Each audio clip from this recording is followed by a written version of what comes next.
మీరు బయట ఎక్కడైనా సెక్స్తో ఇన్వాల్వ్ అయ్యి మీకు చిన్న చిన్న పుల్పిర్లాగా కనిపిస్తున్నాయి అనుకోండి, అవి జెనైటల్ వార్డ్స్ అంటారు. జెనైటల్ వార్డ్స్ కోసం ఒక మంచి హర్బల్ లడ్డు చెప్తాను. ఈ హర్బల్ లడ్డు రోజు తిన్నారనుకోండి, వార్డ్స్ న్యాచురల్గా ఊడిపోతుంది. ఈ హర్బల్ లడ్డు ప్రిపేర్ చేయడం ఎలా? అశ్వగంధ పౌడర్ తీసుకోండి, ఆమ్ల పౌడర్ తీసుకోండి, తులసి పౌడర్ తీసుకోండి, దాంతోపాటు పంకిన్ సీడ్స్ తీసుకోండి. ఇవన్నీ కలిపి ఘీతో పాటు హనీతో పాటు ఒక మంచి లడ్డు ప్రిపేర్ చేసుకోండి.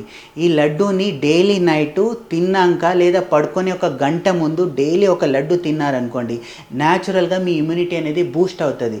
సో జనరల్గా దీంట్లో ఉండే అశ్వగంధ పౌడర్ అనేది మీ ఇమ్యూనిటీ అనేది పెంచుతుంది. పంకిన్ సీడ్స్ అనేది మీ నరాల్ని స్ట్రాంగ్ చేస్తుంది. దాంతోపాటు ఈ ఆమ్ల పౌడర్ ఉంది కదా, ఆమ్ల పౌడరు విటమిన్ సి ఉంటుంది. ఆ విటమిన్ సి అక్కడ ఏమైనా ఇన్ఫ్లమేషన్ ఏదైనా ఉన్నా కూడా తగ్గిస్తూ వస్తుంది. ఈ హనీ ఇవన్నీ ఏమో చేస్తే ఇమ్యూనిటీని పెంచుతుంది. ఈ ఇమ్యూనిటీ అనేది పెరగడం వల్ల ఏమవుతుందంటే అక్కడ ఏమైనా ఇన్ఫెక్షన్ ఉన్నా లేదా ఎక్సెసివ్గా వాట్స్ డెవలప్ అయింది, అవన్నీ ఊడిపోతాయి. అవన్నీ ఊడిపోయి ఏమవుతుంది, న్యాచురల్గా మీ స్కిన్ అనేది హెల్తీగా అవుతుంది. సో ఇనిషియల్ డేస్లో వచ్చిన ఈ జెనైటల్ వాట్స్ కోసము ఇలా రోజు ఒక లడ్డు తిన్నారనుకోండి, అది న్యాచురల్గా మీ ఇమ్యూనిటీని పెంచేసి ఆ వాట్స్ని తగ్గిస్తుంది, ఆ హెచ్పివి వైరస్ని చంపేస్తుంది.